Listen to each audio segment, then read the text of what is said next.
A continuación, Tributación de hoy.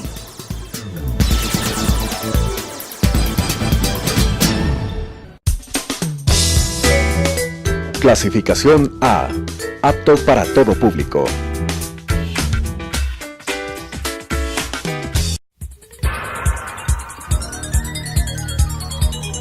Las opiniones vertidas en este espacio por la producción y dirección del programa son de exclusiva responsabilidad de sus autores y de quienes intervienen en ellos.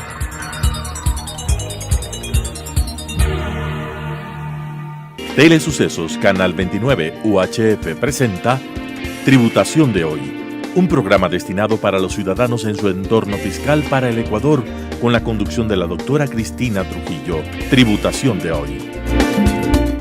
Tributación de hoy, un programa diferente donde abordaremos temas relacionados con el ámbito tributario, financiero, laboral, pero sobre todo tendremos la importante presencia de entrevistados que nos ayudarán a comprender el marco regulatorio vigente en nuestro país. El día de hoy tengo la grata presencia de un experto en el tema tributario, que es el abogado Marcelo Rivadeneira, socio principal del consorcio Tributey y especialista en temas tributarios en tributos internos.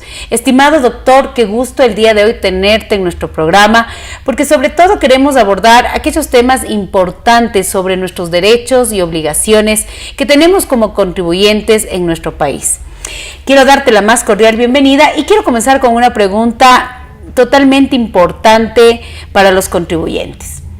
Muchas veces pensamos que el cumplir con nuestros derechos como contribuyentes, y uno de esos, el hacer peticiones al Servicio de Rentas Internas, es algo complicado y a veces algo que puede causar en muchas empresas como temor. ¿Qué dices, Marcelo, al respecto?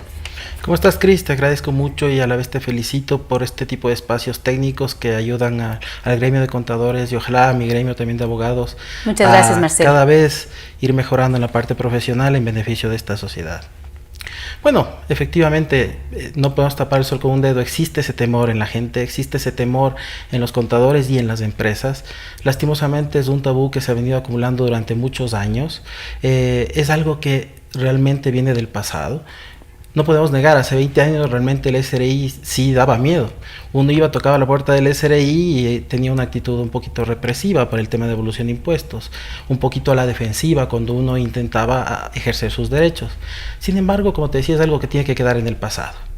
Ya desde hace 20 años atrás, el SRI se ha convertido en un ente bastante técnico, bueno, bastante ejecutivo, muy solvente en sus procesos, muy honesto, que es algo muy importante. Y esto nos ha ayudado a que realmente vayamos despejando estos tabús y que en este momento podamos decir que el proceso de devolución de impuestos es algo transparente y es algo efectivo y ejecutivo, siempre y cuando se pueda demostrar el derecho que tiene cada contribuyente a ejercer ese derecho, por supuesto. Tú acabas de decir algo que a mí me consta y obviamente en mi calidad de expresidente del Colegio de Contadores, a mí me consta, estamos hablando de una administración tributaria moderna, técnica. Me consta por los diferentes espacios técnicos en los que de una manera muy amable, muy gentil, la autoridad de control nos ha invitado y podemos decir que es una autoridad técnica y sobre todo honesta y transparente. Tú acabas de decir algo también importantísimo. Si yo estoy bien, si yo tengo mi derecho, si estoy amparado por un marco regulatorio legal en nuestro país, ¿por qué no hacerlo? Por supuesto que sí. Obviamente, la idea es ir y tocar la puerta del SRI cuando sintamos que tenemos las cosas bien dentro de la compañía, que hemos hecho una buena revisión, una buena liquidación de impuestos y que podemos demostrar de manera fehaciente e instrumentada este derecho. Existe una gran apertura del SRI.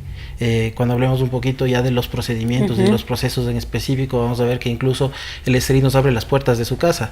Ya no es como antes que cogíamos y presentábamos la devolución de impuestos y tan solo teníamos que esperar la resolución y a veces tomar una gran sorpresa de que fue negado el proceso. Ahora ya podemos darle un poquito más de seguimiento, podemos ir al SRI, pedir una comparecencia. Pedir una comparecencia, vamos a hablar un poquito más a detalle de esos temas seguramente, pero se ha vuelto algo mucho más personal personalizado. Qué bueno. El tener el contacto con el SRI nos ha ayudado a despejar justamente estos temores. Qué interesante es escuchar a un profesional de tu categoría, un abogado de tu categoría decir, tenemos la casa abierta. Es decir, que estamos hablando de que no solo los contribuyentes tenemos obligaciones, sino también tenemos derecho, y qué mejor si tenemos una autoridad de control que respeta nuestros derechos, y uno de esos es la devolución de impuestos. Marcelo, ¿qué tipo de devolución de impuestos principalmente existen en nuestra legislación y a la que estamos más expuestos los contribuyentes en los diferentes impuestos internos que manejamos en el ámbito personal y en el ámbito empresarial? Por supuesto, principalmente existen dos tipos de devoluciones de impuestos por su naturaleza. Las que son las peticiones administrativas de devolución de impuestos y los reclamos de devolución de impuestos. Que nos vas a explicar cada uno de estos, en qué consiste, ¿no? Unos tips principales. Perfecto. Porque esta es una materia de un semestre de universidad, como para verlo. Y tenemos media hora para que nos hagas una excelente explicación. Perfecto. Pero vamos a ver unos tips principales para que todas las personas que nos ven puedan entenderlo y puedan ver si tienen ese derecho dentro de sus compañías. Ahora, tenemos un defecto, todos los contribuyentes. Les llamamos a todos los procesos que seguimos del SRI les llamamos reclamo. Ya. Y ese es un error. No es así. No es así. Los reclamos de devolución de impuestos solo son dos: el reclamo de pago indebido y el reclamo de pago en exceso. Pago indebido, pago en exceso, eso es reclamo. Eso es reclamo. Perfecto. Y ese reclamo puede ser sobre cualquier impuesto. Muchas veces atamos que el reclamo de pago indebido o en exceso solo es impuesto a la renta. Y no es así. Y no es así.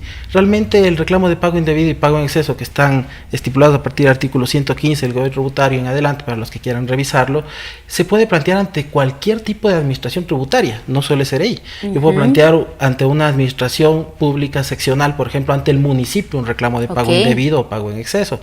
Entonces, estas figuras son dos figuras macro en la legislación tributaria, pero también tenemos procesos de devolución que se llaman peticiones administrativas de devolución de impuestos, que no son reclamos y que existen muchísimas y son exclusivamente administradas por el SRI. Como por ejemplo, la devolución del IVA exportador, la devolución del IVA como operador de turismo receptivo, devolución del IVA como discapacitado, tercera edad, devolución del impuesto a la salida de divisas. O sea, en el tema, por ejemplo, de salida de divisas, estamos hablando que no es un reclamo, sino es una petición de devolución. No es un reclamo. El SRI lo conoce en un solo proceso porque el ISD viene atado a la declaración de impuesto a la renta.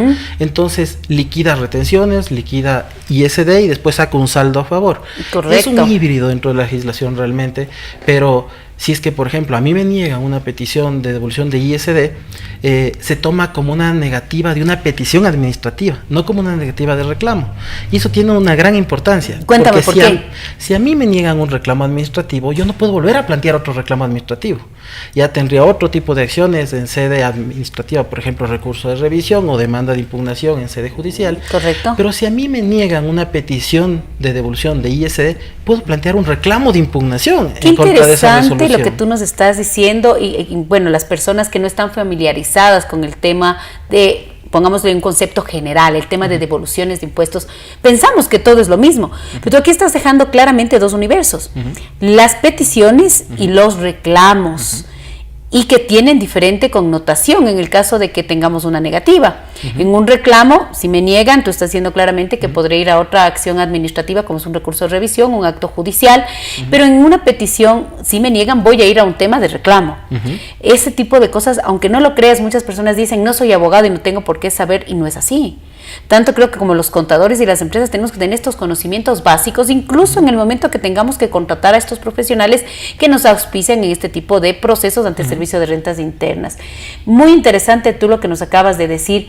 Y definitivamente, yo sí quisiera que nos cuentes un poquito, Marcelo, en tu experiencia, cuando un contribuyente hace estas peticiones, hace estos reclamos, no tiene que tener miedo, porque si tiene una contabilidad sana, bien fortalecida, cumpliendo con normas y cumpliendo con preceptos, el porcentaje de devolución es alto.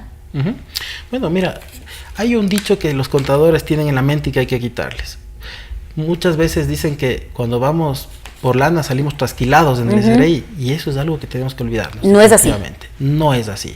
O muchas veces nos dicen que por presentar un proceso de devolución de impuestos nos van a fiscalizar. Esos son tabús, como te mencionaba anteriormente. No es así. Es más, si vamos desde un punto de vista lógico, nadie regala la plata. Si es que yo tengo en mi contabilidad $100,000 a favor, 10,000, 1,000, lo que sea, nadie regala dinero.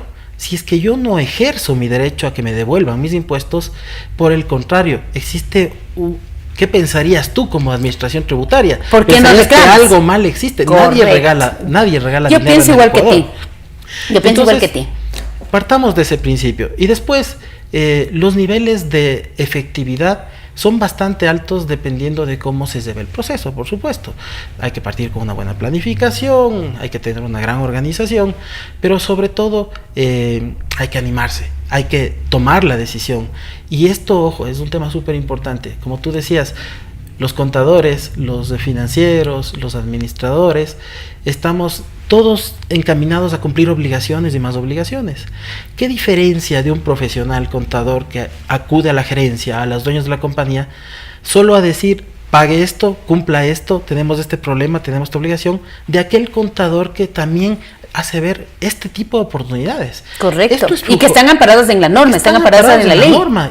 Y imagínate, esto es flujo de caja fresco para las compañías, y que si yo no pido la devolución de impuestos en los plazos que me establece la norma, prescribe mi derecho, y aparte de no poder recuperar esos flujos, me toca castigar de mi activo y mandar esto contra el gasto no deducible y bajar mi patrimonio. Imagínate, genera una pérdida patrimonial que tienen que absorber los accionistas, cuando realmente esto debía haber generado flujo de caja para los Y el Estado contribuyentes. tampoco no tiene ninguna intención en quedarse con ese dinero, porque si está en la ley y si es que tengo este derecho a hacer este reclamo, a hacer esta petición, pues el Estado lo hace. Y tú lo acabas de decir, el SRI es un organismo que se ha venido modernizando, transparente, y que efectivamente, si es que las cosas están bien, pues tiene la obligación de devolvernos nuestros impuestos pagados de manera excesiva o de manera indebida.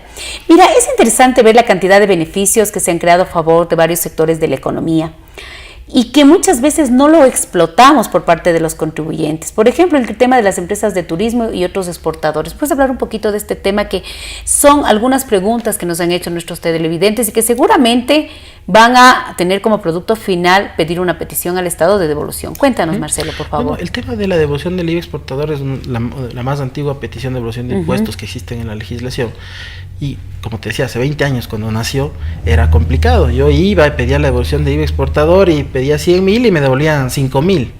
Y ahí se empezó a crear el temor.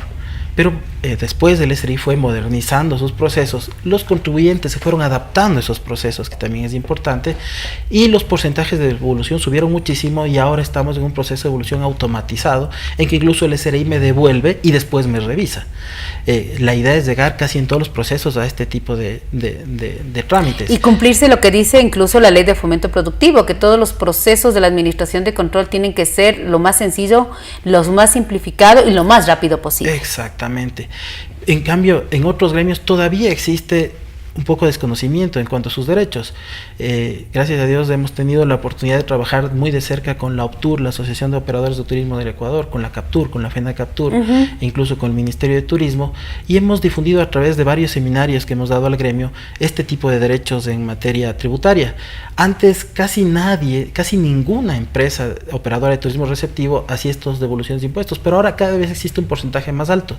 Toma en cuenta algo: el Ecuador es uno de los países más caros para un turista del exterior, especialmente para un turista europeo.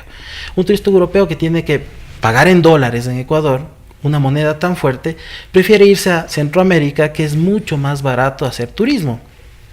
Si es que ya somos un país caro para hacer turismo y aparte no hacemos este proceso de devolución de impuestos, este IVA se convierte en un costo y nuestro paquete se convierte cada vez en un producto más caro, difícil de comercializar. Lo que tú estás diciendo es que los turistas extranjeros, de acuerdo a las disposiciones legales, tienen esa potestad, como en otros países, de reclamar el IVA que pagan en el Ecuador. Ese es otro proceso. ¿Ya? También podría pasar que el turista directamente al momento de salir del país pida su devolución del IVA. Ya sé en qué punto te estabas refiriendo, a que estas operadoras turísticas van a abaratar sus costos porque no le van a considerar al IVA como un costo, sino como un crédito tributario sujeto sujeto a devolución. Entonces, y pueden bajar y tener mejores precios para ser más atractivos, más competitivos con el exterior. Me parece muy interesante lo que dices, Marcelo. Lo que pasa es que hay un principio básico. Yo no puedo exportar impuestos. Exacto. Un exportador no puede exportar IVA ecuatoriano al exterior. Igual con los paquetes de turismo.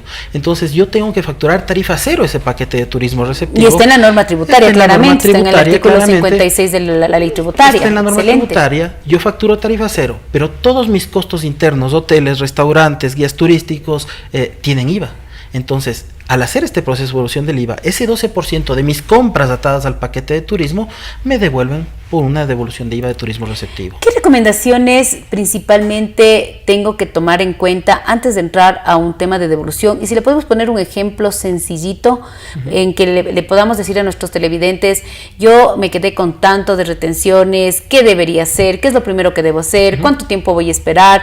¿Cómo tengo que ir monitoreando el reclamo, la petición? Quiero que de alguna manera sencilla, bajo tu experiencia como profesional legal que eres, nos comentes. La primera pregunta era, ¿qué debo hacer antes de un proceso de reclamación de impuestos ante el SRI? Y la segunda, ¿cómo se realiza, cómo se maneja, cómo se monitorea todo ese proceso, cuánto tiempo dura, hasta llegar al resultado final, que siempre esperamos como contribuyentes tener una resolución positiva? Por supuesto. Cuéntame, Marcelo. Hay que partir de una buena planificación. Como todo proceso, ya sea jurídico, contable, profesional, hay que partir de una buena planificación. En esta planificación tiene que haber un líder de la planificación, podría ser un líder in-house, el contador, el financiero, cualquier persona que tenga la capacidad de manejar el proceso, podría ser un externo, no necesariamente tendría que ser un abogado, cualquiera que conozca un proceso y pueda guiarle al resto de las personas en este trabajo operativo. Posteriormente, después de la planificación, entramos a un trabajo operativo. En este trabajo operativo, ¿qué es lo que hacemos? Primero, presentamos la liquidación del impuesto que estamos queriendo reclamar, solicitar. Si es que obviamente tenemos un pago indebido o un pago en exceso, si es que lo que nosotros le hemos pagado al SRI es en demasía respecto de lo que tendríamos que realmente cumplir. Eso es exceso. Eso es exceso. Identificamos ese reclamo y empezamos a armar las pruebas principales que sabemos que el SRI nos va a pedir. Por ejemplo, si es que esto es retenciones en la fuente de impuesto a la renta, debo tener los comprobantes de retención que sustenten el crédito tributario. ¿Físicos o electrónicos? Cuando son electrónicos, el SRI no me pide que imprima y les dé una copia física, tan solo me pide un listado y hacen un cruce de bases de información, que es algo súper importante y súper novedoso y súper bueno. Una vez que tenga comprobado mi crédito tributario con documentos físicos, obviamente hay que hacer cruces básicos entre mi declaración de impuesto a la renta, la casilla de crédito tributario con mi mayor de retenciones en la fuente de impuesto a la renta, ver que cuadre, que no existan diferencias mayores, hacer una revisión de mi conciliación tributaria, viendo que haya cumplido todos los que estés legalmente correcto. Exactamente. O sea, la idea de entrar a un proceso de devolución de impuestos, por ejemplo, en la firma que represento, nosotros hacemos esta revisión previo a la presentación de una devolución. La idea no es que el SRI venga en la resolución y nos diga te equivocaste. La idea es que nosotros como asesores o internamente los contadores sepamos que existe un problema y lo podamos solucionar a tiempo. Podemos hacer sustitutivas de impuesto a la renta hasta un año después de presentada la original, entonces hay temas que se pueden corregir. Perfecto. La idea es de que tú entres sólido a esta reclamación de impuestos. Exacto. Y que la autoridad de control también, pues, al revisarte, te diga cumpliste y tienes tu derecho legal de tener ese pago debido, ese pago indebido, ese pago en exceso o tu reclamación, tu solicitud de impuestos. Por supuesto. Y en cuanto a los plazos, un tema muy Cuéntame importante. De los plazos, eso es importantísimo. Súper importante, y esta, por ejemplo, es una gran diferencia entre peticiones de devolución de impuestos y reclamos administrativos. Cuéntame, ¿cuál es la diferencia? Los reclamos yo puedo presentar hasta 3 años después de que presenté mi declaración de impuestos. Ok, como por ejemplo retenciones en la fuente. Por ejemplo, una retención en la fuente de impuesto a la renta. Yo presento la declaración del año 2018 en abril 2019 y desde ahí cuento 3 años, abril 2020, abril 2021 y abril 2022. En abril 2022 prescribe mi derecho. Tengo 3 años. En cambio, para las peticiones administrativas tengo 5 años, porque no existe norma tributaria, sino que nos basamos en una norma civil. O sea, una petición de devolución de IVA de exportadores, 5 años. 5 años. Una petición de ISD, 5 años. 5 años. Hablemos de retenciones en la fuente de IVA, 3 años. No, retenciones en la fuente de IVA es una petición de devolución de impuestos también, es 5 años. Ah, no te puedo creer, o sea, no es lo mismo que las retenciones de impuesto a la renta. No, porque no es un reclamo administrativo de pago indebido ni pago en exceso, es una petición de devolución de impuestos. Tiene una gran historia este tema de la devolución porque fue, acordémonos que pedíamos la devolución como pago en exceso durante muchísimos años, pero aproximadamente en el año 2003 el SRI decidió cerrar las llaves y no devolver porque no había norma. Ya. Pasamos 2 años sin norma y presionamos muchísimo porque las compañías empezaron a perder liquidez y muchas a entrar en quiebra, y después de eso surgió una reforma a través de la ley de turismo, ¿Ya? que después se configuró en la ley tributaria y a partir del año 2005 ya nació como una petición administrativa de reclamaciones o peticiones. El momento que yo ingreso a la autoridad de control, ¿cuánto tiempo tengo legalmente para tener una respuesta positiva o negativa? De manera general 120 días, 120 días hábiles, 120 días término, excepto en el reclamo de pago indebido, que son 6 meses. Ahí se cuentan todos los días. Entonces, si yo presento el 1 de enero, de ahí tiene 6 meses un reclamo de pago indebido para resolver el SRI. Solo peticiones administrativas de devolución de impuestos o pagos en exceso son 120 días hábiles. Que más o menos te da igual como los 6 meses. Te da un poquito más, casi 7. Casi 7 te da, porque son días hábiles. Y dentro de este plazo de los 120 días o de los 6 meses, ¿la autoridad de control te hace requerimientos de información? Sí, siempre existe por lo menos un término de prueba. El SRI está obligado a abrir prueba. Incluso cuando nosotros presentamos nuestro proceso de devolución con toda la documentación que normalmente pide el SRI, por una sentencia de la Corte, el SRI tiene que abrir prueba. Así sea una prueba abierta en la que diga, presénteme lo que usted crea para sustentar su derecho, pero tienen que abrirme prueba. Y nosotros tenemos que contestar en el término de prueba. Por supuesto. Y estar muy atentos los abogados y la empresa para que esas pruebas tú puedas contestar dentro del plazo que te dio la administración. Por supuesto. Acordémonos que la norma me dice que el término de prueba nunca puede ser menor a 5 ni mayor a 30 días. Okay. Estos días siempre son hábiles. Sin embargo, el SRI está aplicando en materia administrativa, es un tema técnico pero súper importante, un principio que se llama principio de preclusión de plazos. ¿Qué pasa cuando no presentas la prueba? Si yo no presento la prueba dentro del plazo, se aplica el principio de preclusión. Entonces, así yo presente un día después todas las pruebas y vean que el derecho está ahí, el SRI me va a negar la petición. O sea, por eso tanto los profesionales legales como los profesionales internos de la empresa tienen que estar muy pendientes del tema de la prueba. Claro que sí. Porque sería tenaz que pierdas un reclamo o pierdas una petición porque no presentaste la prueba. Por supuesto, es algo muy grave. Si bien tengo la opción de judicialmente, después de hacer valer mi derecho, obviamente no es lo mismo tener un proceso pacífico de devolución de impuestos a corto plazo, 4 o 5 meses, que entrar a una reclamación judicial. 1 o 2 años y ya en un proceso judicial. Marcelo, ¿en una reclamación de impuestos necesito tener firma de abogado? No necesariamente. Eso es un tema súper importante. Exclusivamente el SRI en un tipo de reclamo pide firma de abogado. ¿Cuál? En el reclamo de impugnación, que no es para devolución de impuestos. El reclamo de impugnación es para impugnar glosas, sanciones. Para devoluciones de impuestos no hay una sola que necesitemos una firma de abogado.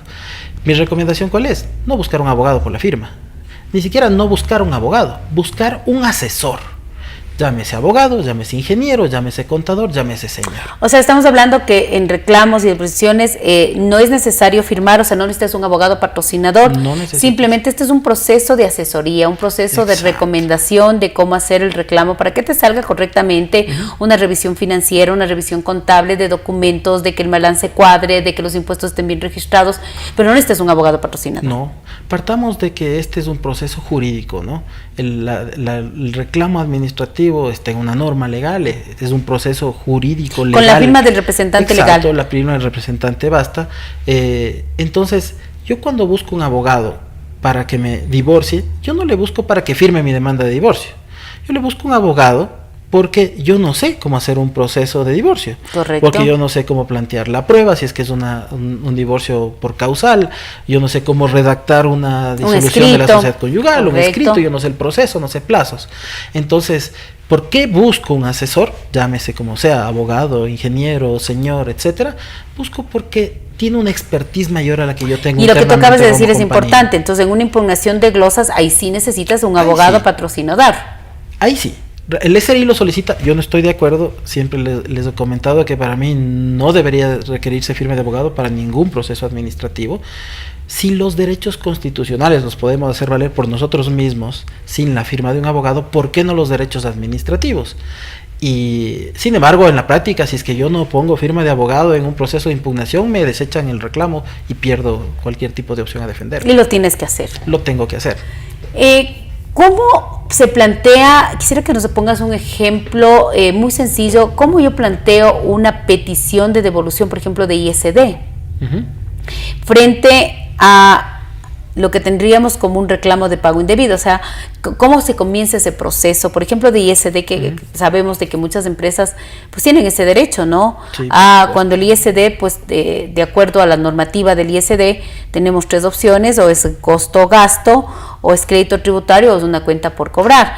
Pero este tipo de solicitudes o de peticiones, el contribuyente lo presenta una vez que, te voy a poner algo más específico, yo presento el ISD de manera mensual, o tengo que esperar que la liquidación de impuesto a la renta se liquide, porque a veces no sabemos, y sabemos simplemente que se está acumulando el crédito tributario de ISD y no sé cuándo, cómo y por qué lo tengo que solicitar esta petición. Por supuesto, hay que presentarlo anualmente.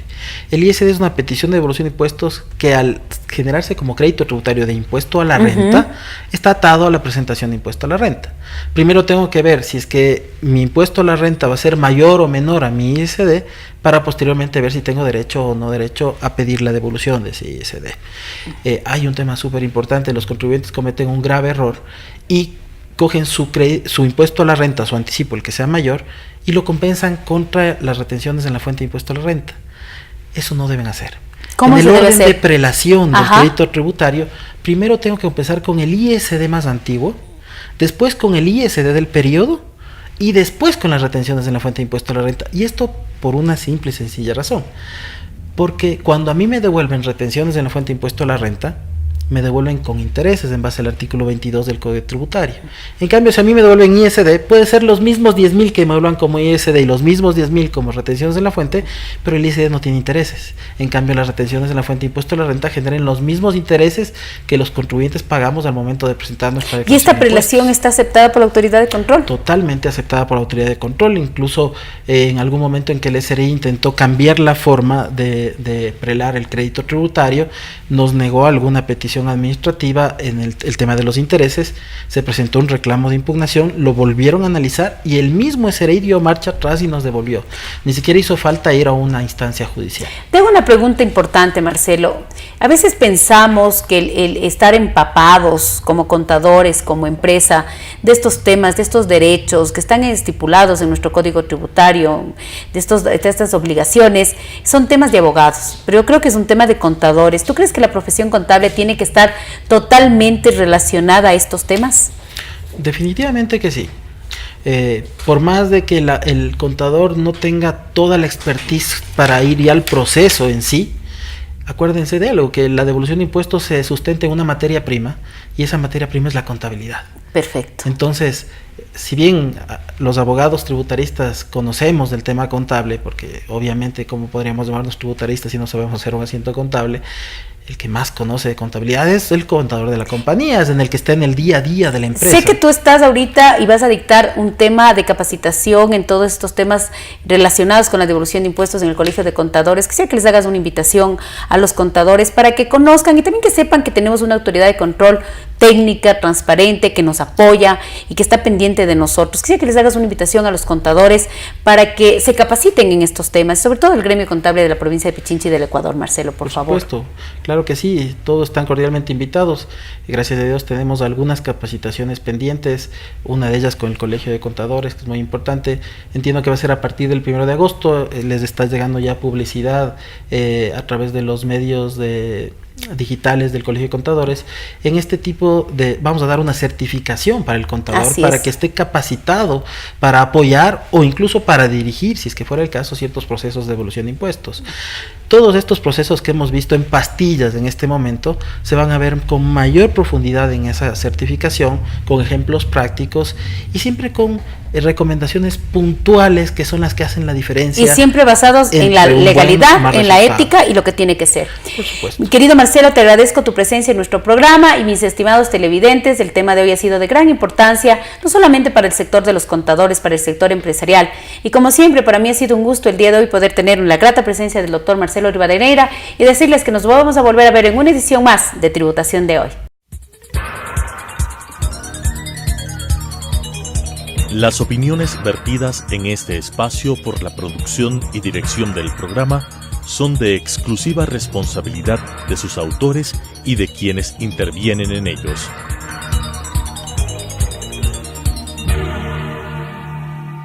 Telesucesos Canal 29 UHF presentó Tributación de Hoy, un programa destinado para los ciudadanos en su entorno fiscal para el Ecuador, con la conducción de la doctora Cristina Trujillo. Tributación de Hoy.